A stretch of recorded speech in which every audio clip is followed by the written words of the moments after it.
Welcome to Building the Future. I'm your host, Kevin Horick.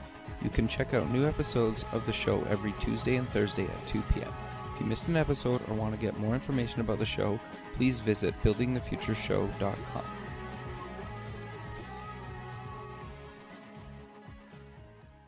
Welcome back to the show. Today we have Rick West. He's the CEO and co-founder at Field Agent. Rick, welcome back to the show.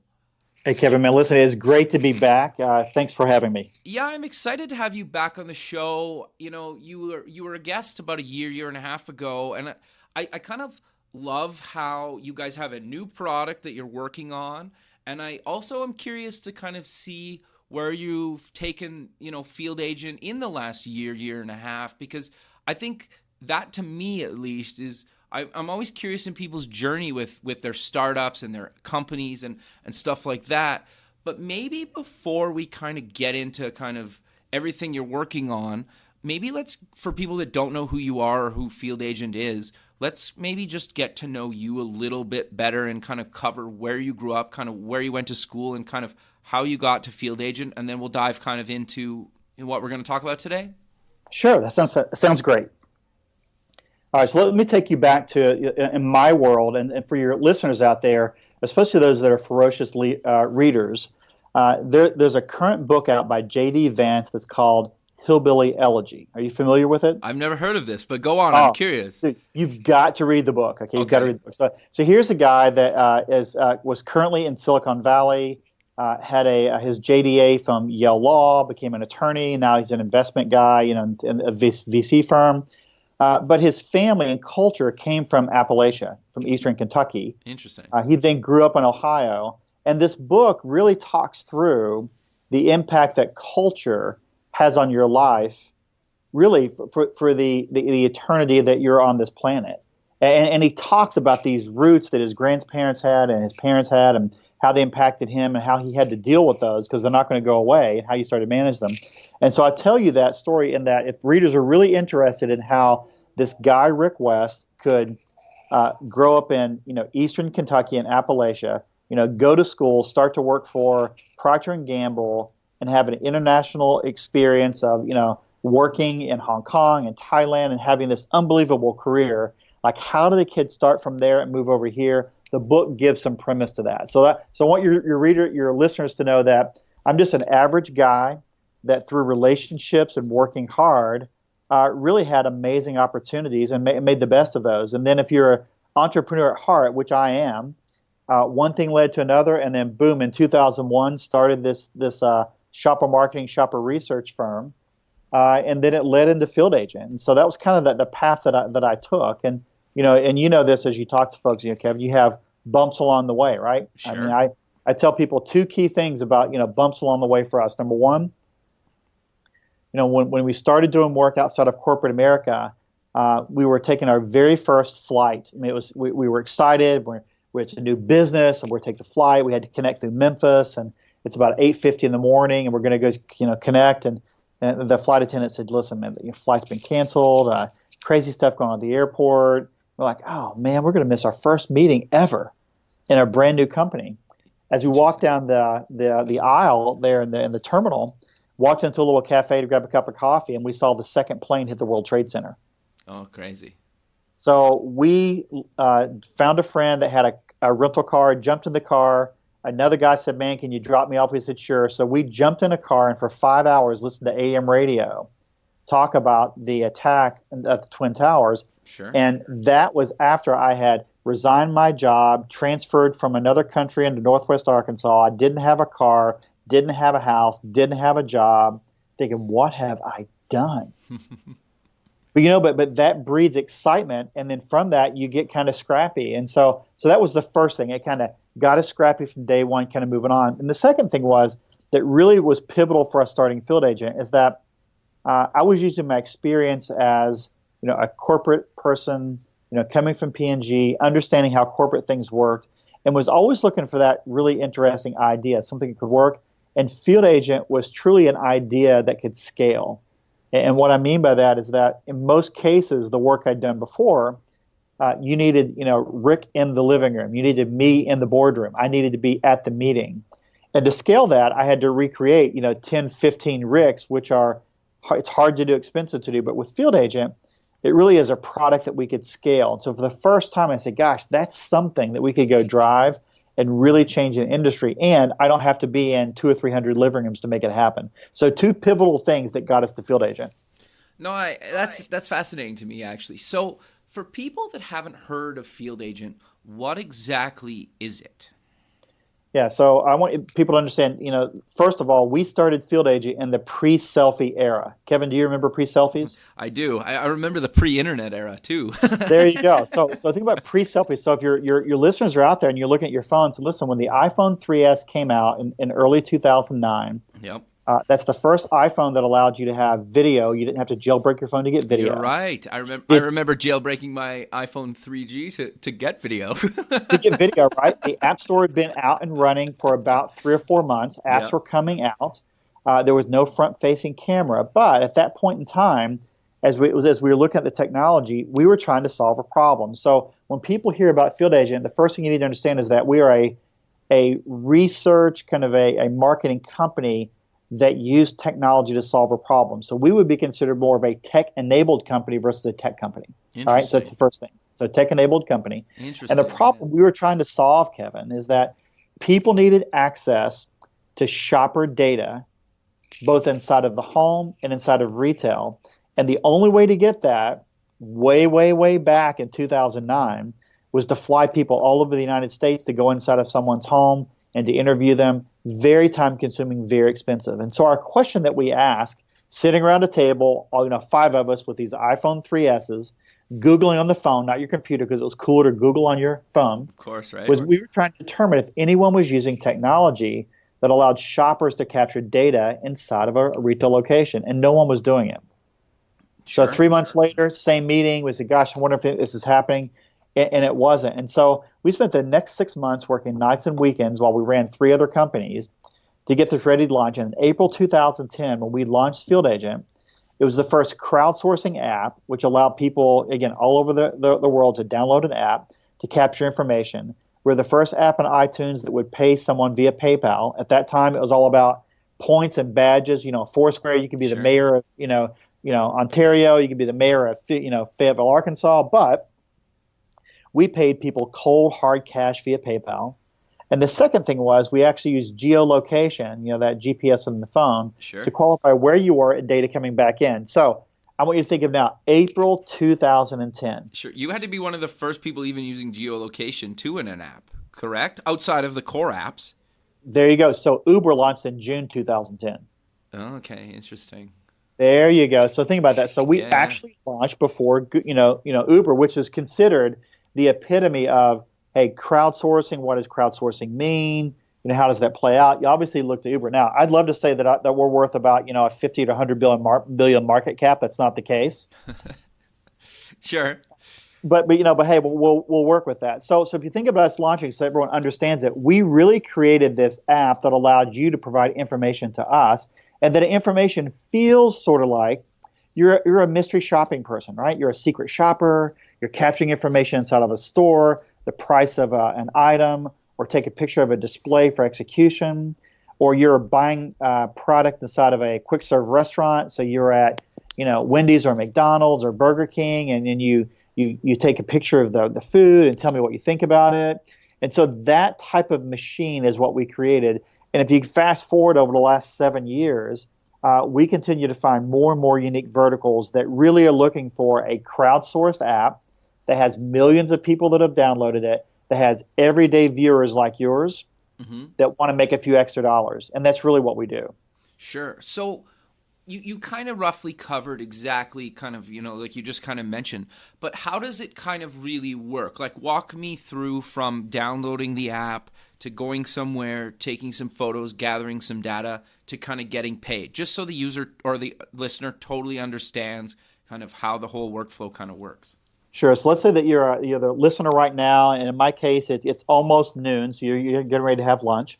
You would open up the app and say, "Wow, look at this! I could go to lunch at a local restaurant here, Tacos for Life, which is fantastic. I could do that. Or, man, here's a thing at Subway. I could make $5 to go to Subway right now to try one of their sandwiches. I think I'm going to go to Subway right now." Okay. So the first thing is that when you open up the app, you see all of these opportunities to make cash right on your phone on a simple map. Uh, you're never going to drive, 20, 30 miles to go make $3, right, or $5. It's not going to be the case. But what happens is when you're on your way to lunch, you're on your way to work, you're on your way home, you make shopping and restaurant decisions. And you're trying to make a restaurant decision, you find out that I'm going to, buy a beer for you and pay you $5 to basically give me your opinion on the beer, how it was served, and what it looked like. Like, wow, I was going to go to this restaurant. I'm changing my restaurant because I'm going to go here. Sure. Or you're shopping in a supermarket and you're at Target and you open up the app. You're like, wow, while I'm here, why don't I make $3 or $4 by answering a couple of questions about a product? So the everyday user downloads our app so that they can make cash while they're out doing everyday things. So that's the premise behind of it. Now, what the second phase of that is that this isn't a game. So people are like, wow, Rick, is this kind of a cool game? Can you play? We're like, no, it's not a game. Because the data that you're capturing is used by multinational, multi-billion-dollar firms to make decisions. So when I ask you for a photo, you can't take a picture of your foot and laugh about it and say, hey, wasn't that funny? It was a picture of my foot. Kevin, that's not what we're looking for. I need a photo of exactly what I'm looking for so that people can use the data. So you're at noon, you're shopping, you take a picture of the display. By the time you submit the picture, it goes through our QC process. Within an hour or so, you've got $5 in your PayPal account. I mean, It really is that fast and that simple. That's awesome. That's great, man. And like, I don't know if you really want to mention some of the brands on air, but if you go to like fieldagent.net, like you have some of the biggest brands kind of globally, right? That everybody's heard of or at least seen, right? Like we do. We tell people we work with about a quarter of the Fortune 50 and over half of the Fortune 500. Yeah, so all those guys are out there. Yeah, so you're going to see everything from Tile, the little tile you can put on your keychain where people are checking out. So Tile would be a company like Procter & Gamble or Unilever, when you think about Tide detergent, companies like that, or even a company like a Walmart or a Target that will use us to do some mystery shopping or engagement for their associates. Those are the type of companies we work with that really need access to everyday shoppers, but has found it really cost prohibitive and difficult to go get access to them. And we provide access in a way that they've never had before. Sure. No, that's great, man. And that's kind of why I originally wanted to have you on the show, because I thought what you guys were doing was really innovative, right? And it's been innovative since you could basically do it on a phone. Yeah, exactly. So I'm curious, though, and maybe it's me being kind of selfish here, what has kind of, you haven't been on the show in about a year and a half.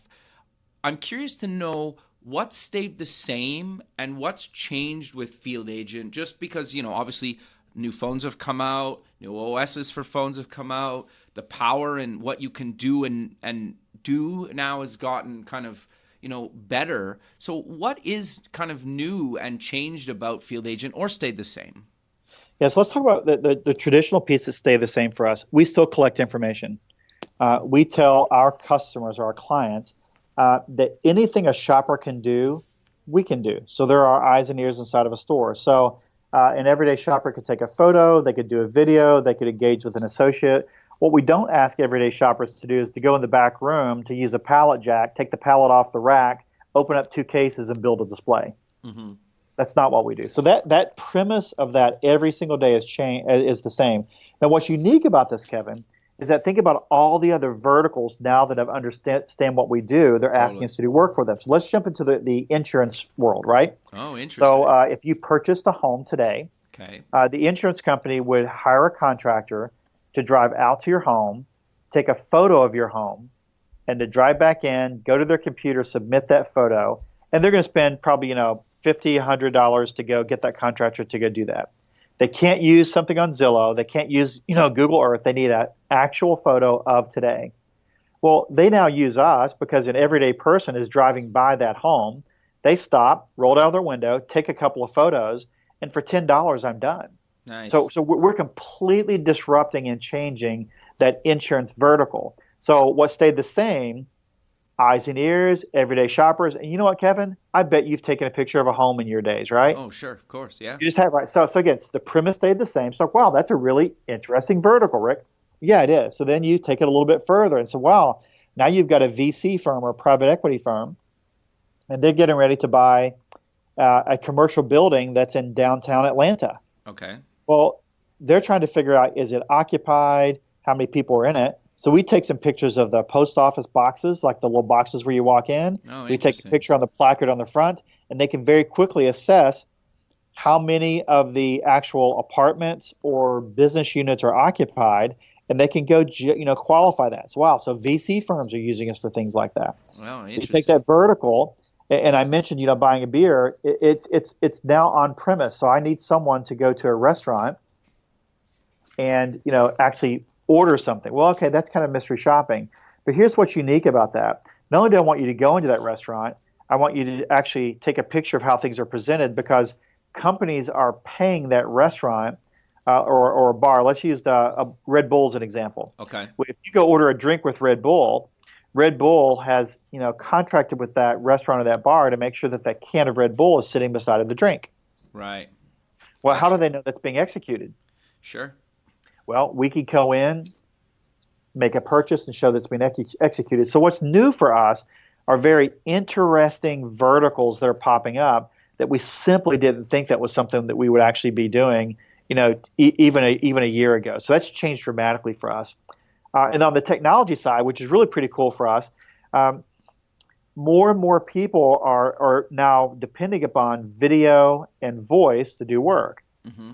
So you think of the whole concept of Siri, the Amazon Echo with talking to Alexa. Yeah. Those are things that are very commonplace. And so we didn't want to fall behind from a technology standpoint. So we launched a new app, it's a new process called Jikko. Okay. And Jikko allows companies to simply ask a question the same way that they would ask a question via Google. Okay. So think of a business person today, and they've got a product in Whole Foods. And for them to understand what the product looks like in Whole Foods, or they're trying to check competition, they would go into Google and say, hey, Google, show me a picture of, a product inside of a Whole Foods. Well, that could be 6 months old, Kevin. Sure. And it's probably one photo.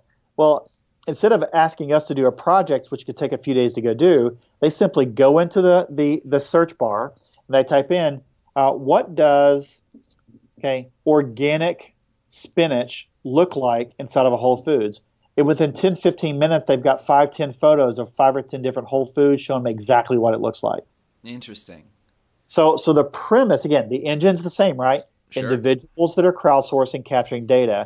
But here's what's different. I didn't have to write the project, build the project. So it really is bringing that Google search. And we tell people, instead of Googling it, why don't you just Jikko it? So go Jikko.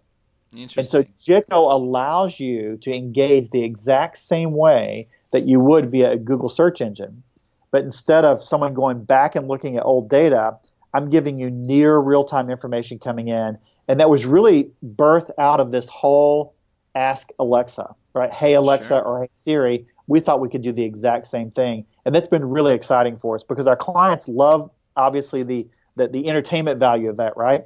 But Sure. what's more important, as you look at more and more technology that's more voice recognition, we wanted to be on the forefront of that. And so it's really been exciting for us as we launched Jikko. No, I think it's actually quite fascinating to me that you kind of, well, maybe this is oversimplification, but you're basically building like a simple version of Field Agent that's like live, real time, just because of like that segment in that market, right? And it's got to Right. come out of, yeah, sure, like Alexa or Google Home or all this other things, but you must have heard this time and time again from your Field Agent users that they want something that's quicker, right? And a little bit. Yes. But I think that's, and why I keep wanting to bring that up, because I think that's super innovative in itself, right? Because you listen to demand from your current users to build a new app and site that allows people to, kind of, you're basically listening to your users, right? And seeing what they want and innovating your product, or building new products that maybe don't necessarily fit into your current product, right? And I think people are so scared to try new things or just say like, no, we don't do that, right? But where I like about what you guys are doing is you're saying, yeah, that makes a lot of sense. So we're going to, make another product. Still will reference the Field Agent branding and name and stuff like that in the product, but it's separate from it, right? And I think absolutely. But I think people are scared to do that, right? Well, it is. So if you think about you've got your listeners out there today, and so I want you to think to the folks that are in the business world, or really any type of consulting or engagement. You always want to be the smartest person at the table, and Sure. that's not based on your IQ. I'm talking about being prepared and coming in. So think of our world. We were always taking data that would take 6 weeks to 2 or 3 months to go get. We've actually brought that in, and you can capture data within hours and days. Like, wow, we completely disrupted that industry. So now you want to be the smartest person in the room. So you're getting ready to have a meeting, and the meeting is going to talk about new lighting and signs inside of malls. Sure. And that's the meeting's about signing, and you wanted to go through, and everyone's going to be coming in, being prepared. And he's like, well, I'm just going to JICO it, and I'm going to get some really interesting information from these malls.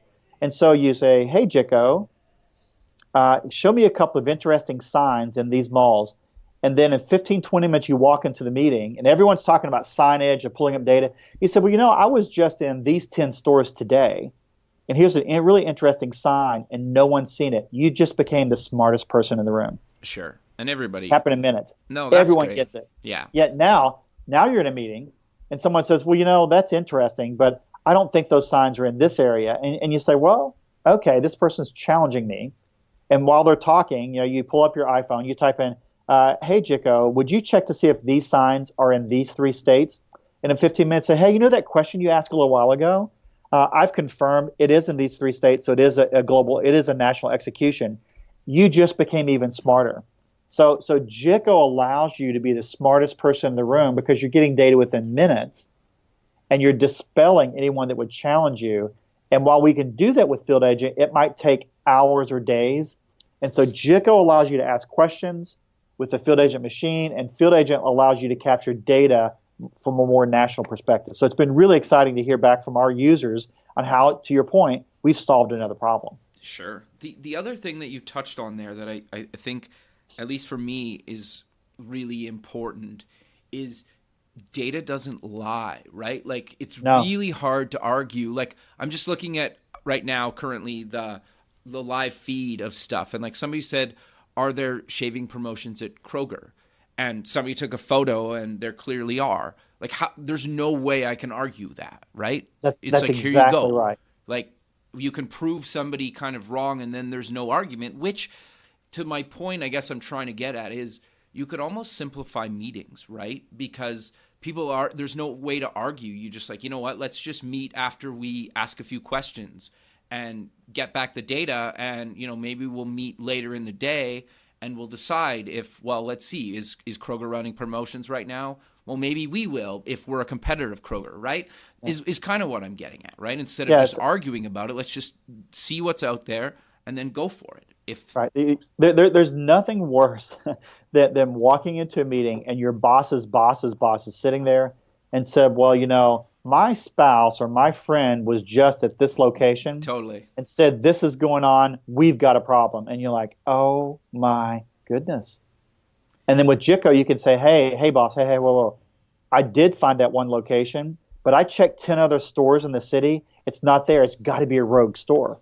I mean, that's going to change your life. I mean, Totally. Just by being able to gauge that and making it happen really, really quick. The same way with your client. You're trying to sell the client. Well, I've seen this in all these other locations, and this price isn't this, or hey, I think this is what's happening. You said, well, let's check that out, and I'll have information back in 15 minutes. You type it in, you continue with your meeting, and 15 minutes later, you're like, wow, I stand corrected. That's really not what's happening. I was just in 2 stores. I didn't really check the whole market. Thanks for letting me know. Again, data can't lie, right? Sure. It's that sports analogy of, hey, I didn't do that, coach. The coach says, listen, the magic eye in the sky doesn't lie. Tomorrow when we look at video, I'm going to know the truth. Don't lie to me. No. Well, we provide that same type of technology here, is that it really keeps honest people honest, and it gives you fresh insights at a moment's notice. And so Jitco's allowed us to really take that same field agent engine Mm-hmm. and to kind of take that time frame that we took from months to days to hours, and we're taking it to minutes. So again, it's just another technology improvement by using something like Jitco that really solves another important need that was out there.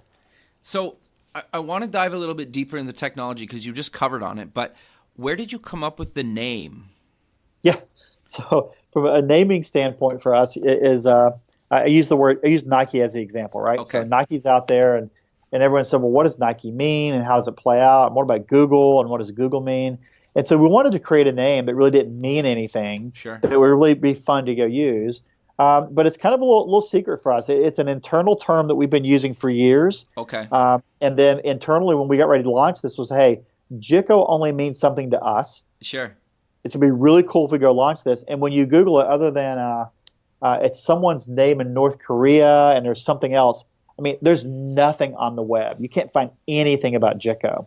And so now that when you're searching it, I don't have to go through 3 pages of finding information on it. We pop up first. So it was pretty exciting for our team to take a term that we had, bring it to life, and to create kind of this industry standard now about near real-time search engine, for retail. So it's been really exciting to be able to do that. No, that's awesome. I'm always curious to know how people come up with some of that stuff, especially when it's as unique as that, right? Yeah. You talk to branding experts, and they'll tell you is that you have to be cautious about creating a name that's so specific that you can't branch off from it. And so Jitco allows us to do a lot of fun things with it. Sure.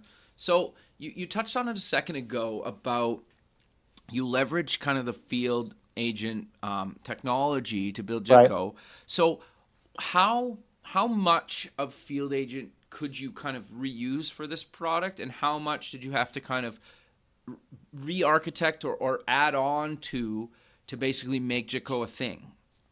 Yeah, so as your listeners are kind of processing this within their own company, asking this core question, I go back to earlier comments I made, is that the engine that we created with Field Agent enabled us to do this. If we started with the idea of Jitco today without the engine, we would have fallen flat. There's just simply no way we could execute it. Okay. But because you have to have the mass that we have with our agents, right? The millions of people that are engaging with Field Agent. You have to have the infrastructure to be able to process data in a matter of minutes. Sure. And you've got to be able to have that front end to be able to allow people to engage. So while Jitco is a very unique front end, all the back end, all the things, kind of that secret sauce, those are the things that your listeners should be saying, gosh, I've got this secret sauce. I've got this amazing product. How do I create another front end that allows people to engage that machine in a unique and different way, so that I can capitalize on it and grow my business? And that's really how we looked at Jitco, because starting out on its own would have been really, really difficult for us to go do. Sure, but you brought up, well, you basically answered the question like how I was hoping you would, because I think that's one thing that has come up with me personally, maybe not me personally, or like people I know, where they're basically like, I have this business, whether it's, say like a home builder or something that's not tech related, or maybe it is tech related, but how do you kind of leverage what you have to make another spin-off product or company or something, right? And I think the thing that's interesting about what you guys did is you basically, to your point, is you didn't have to start from scratch, right? And you figured out how to use 50%, 75%, it doesn't really matter what the percentage is. No. But, I think that's really how you can really grow a startup, whether it's in, kind of the physical or kind of digital or both.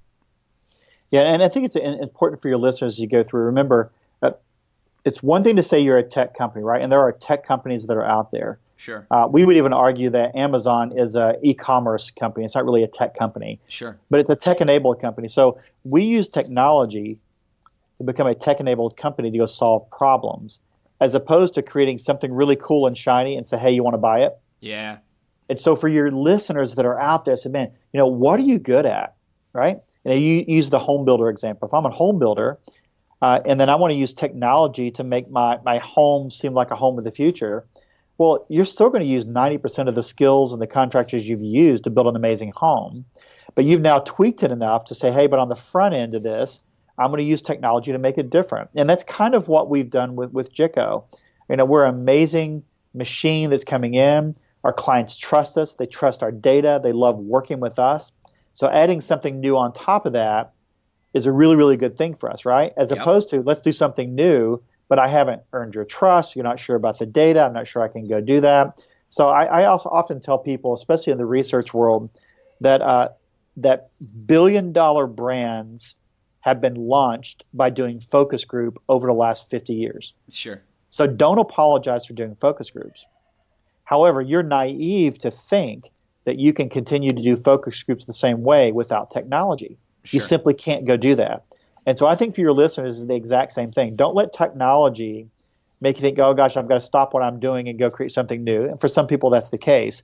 But it's really important from a technology standpoint to take that core of what you do every day that you're known for, and do you refresh it and make it new and make it better. And that's really what we've done with Jitco. No, I love that. I think that's actually really, really good advice. And I think the thing that's interesting to me about this is you're basically solving a real problem, and then you're taking kind of other problems that you hear about, and you're like, we could very much leverage that, our technology to solve that problem. And you'll keep going. And I'm sure in 6 months or a year, you might send me another email saying, hey, we got this new thing, right? And that's exactly right. But I love that, right? I think that's what it's all about. And that's what's fun about all this stuff, right? Is you build something and then you're like, how can we keep it going in these new directions that, when you first probably started Field Agent, you were like, this probably was never even thought of, right? No,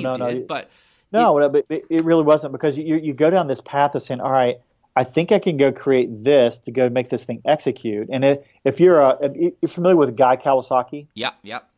So if you think about his earlier pitches, and he talked about the things they did with the Macintosh, and one of his quotes just resonates so true, and I'll butcher his quote, but here it is conceptually, is that when you design something that's kind of that jump curve worthy, it's like it's going to change the world, make sure you execute it and launch it early. And it's okay if it has elements of crappiness, because the end user is going to tell you more things than you ever dreamed about what you could do with it and how you could use it. So his premise was, hey, don't ship crap. That's terrible, right? But if you think you've got something, get it out there and let your users come back. And those are the types of things that we've seen now. I mean, with obviously millions of people from an agent standpoint providing us data, and thousands of clients that are engaging us. If you listen and you're a good listener and you do your research, they're going to tell you things you never dreamed to use with a product.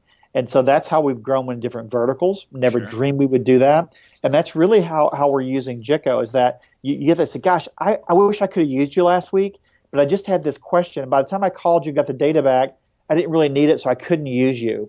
You're like, well, wait a minute. I think we could do that. I mean, I want to solve that problem. I don't want you to go somewhere else. I want you to solve that problem. So that's really, really important for your listeners to understand. Sure. I think the other thing that we've kind of maybe skidded the edges of is you have a whole network of loyal users that when you roll out a new feature or product, it is very easy to go from kind of 0 users on the day that you launch to, hundreds of thousands or millions of users, right? Where if you launch Jitco as like a separate company that, you didn't promote it at all to the Field Agent kind of users, it would take you an astronomical amount of time and money to go from, 0 to hundreds of thousands or millions of users, right? Exactly. So that's building upon that base, right? So you're going to get some new users and you get some new clients, but you really want to stay fresh and continue to grow things with your current user base, your current client base. So you're exactly right. It was important for us to make sure that as we were growing the Field Agent franchise and people understood our brand, and we continued to do great work with our clients, that when we did something new, we weren't alienating them to say, oh, yeah, that was kind of nice, but we're going to move on to something else. We wanted to make sure they understand that that's not the case. It is something new and interesting, but it really was solving their problems that they told us that they had. And so our clients get that. And in Field Agents that are out there today capturing data, when they see the different types of work that's coming in front of them, they're like, oh, and I can just hear them saying, hey, there's something new. They must have received a new client. I better do a really good job because I want to see more work like this. So it's a great ecosystem that we built. Sure. So I'm curious to know, what is the cost of kind of both products? Yeah, so you think about it from a pricing standpoint for us. If someone was using Field Agent today and they wanted to do a project, we tell them it's probably going to cost you around $10 to engage someone inside of a store, for us to process the data, to pay the agent, $3, $5, whatever the case may be. So that's kind of an ongoing number. To get started with Jitco, since we're asking questions, we just pushed this out, a little while ago, is that for an end user, instead of doing, a massive amount of credits for us, they can simply join for $99 a year. Wow. Okay, $99 a year That's to cheap. do it. Again, that's cheap. That's low end. Again, for our larger clients, they're spending a lot more money than that. Sure. But what's important is if you said, listen, I'm just a guy that's in business and I'm trying to understand and I'm really trying to use a product like this, what is it really going to cost me? Like, listen, for $99, give it a shot, and you can ask a few questions and see what it's like. And then if you really want to get in and have your team use it, we've got other fees associated with that. So you can actually buy a $5,000 package or a $10,000 package. But for the individual today, listen, take your credit card, Sure. click on, swipe it, spend the $99. It's the best download you've had. I mean, you're going to spend more than that to take 4 friends out to dinner tonight, right? Sure. Or tank of gas, right? or tank of gas, exactly. Like driving around. But like we joke, but like realistically, if you had one person that on your team drive around for a day or half day, you would spend more in salary and gas than $100 or $99, right? That's exactly right. We always joke and say, listen, you'll never have to ask your employees or yourself to leave your office to go drive cross town to get a great, focus group data of one, where I can be in 10 states in 15 minutes. Yeah. Why on earth would you ever go do that again? But again, it goes back to, I didn't have time. And so that's why with Field Agent, we do, $10,000, $100,000 projects. It's great, right? Sure. But we wanted to solve that need. We said, hey, I just had a meeting today and I just needed to ask a quick question. Jitco solves that.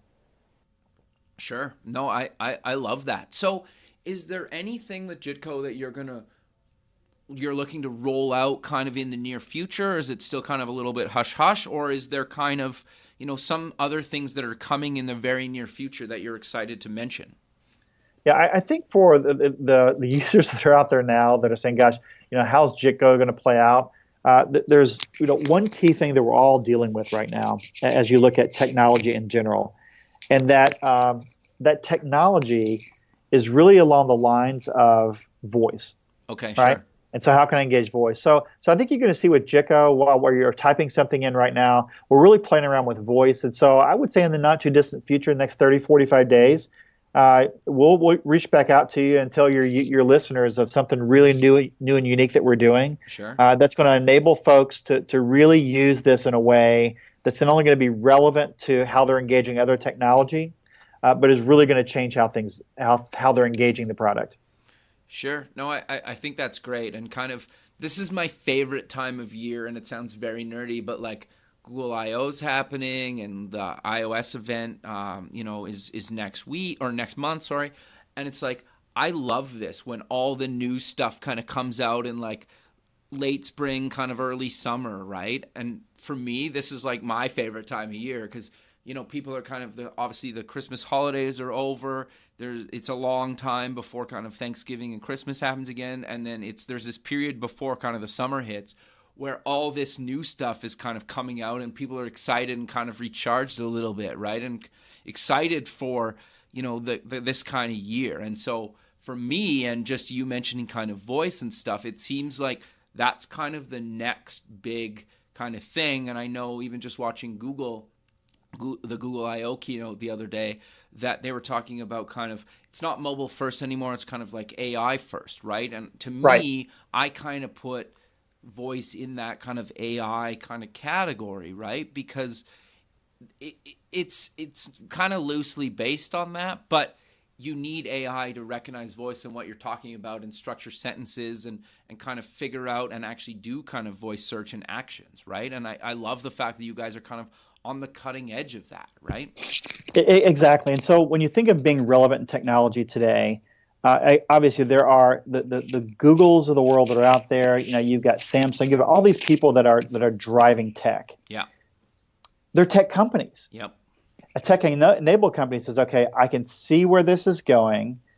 I can see where people are starting to gravitate in that direction. So I want to make sure that my organization is going to be one of the first to engage that technology to enable what we're doing and to make it better. Sure. We're not out there trying to create the next version of how you use tech or something else to go do X, right? Sure. But we're not sitting back, allowing someone to go create it and simply copying it. We're taking the technology, using it in a unique way to make our product better. Sure. And you've been doing that since the early days of Field Agent. Exactly. Right? That's exactly right. But I also think that that's important in itself, and to reiterate that, because you're right. Like the first iPhone, or the first couple iPhones, you couldn't record video, and then you could, and then you guys leveraged that, and now you have the ability to do kind of voice interactions with your phone, and you could kind of always do that, but it was kind of pretty terrible until the last few months, maybe you could argue a year, maybe 2 years, like Siri and Google Home, or not Google Home, you know what I'm talking about. So what happens to that is you spend more time editing what you just did with your voice. Exactly. Like, so you're just like, that's not going to work. Yeah. Right. Forget it. Right.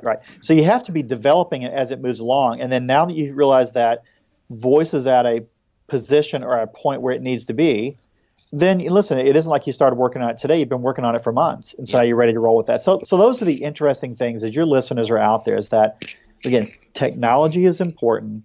If you're a tech person, you want to go develop new technology, go drive that. Sure. But for most of your listeners that are out there, they have current businesses, work processes, and things that they're doing, and technology is going to enable them to do things that they never were able to do before, and that's my encouragement to them, is to be able to leverage technology. No, I couldn't have said it better myself. But Rick, we're coming to the end of the show, so let's close with mentioning where people can get more information about yourself, Field Agent, and Jitco. Yes. So for us, it's fieldagent.net. So it's all one word, fieldagent.net. Or if you want to try it out, just go to GoJitco. It's GoJICCO. So go to GoJitco today, log in, create an account, ask a couple of questions, and be part of the movement. Perfect, Rick. Well, again, I really appreciate you taking the time out of your day to be on the show, and I look forward to keeping in touch with you, and have a good rest of your day. Appreciate it. Kevin, as always, man, thanks for having me on. Thanks, man. We'll talk soon. Okay, bye. Bye.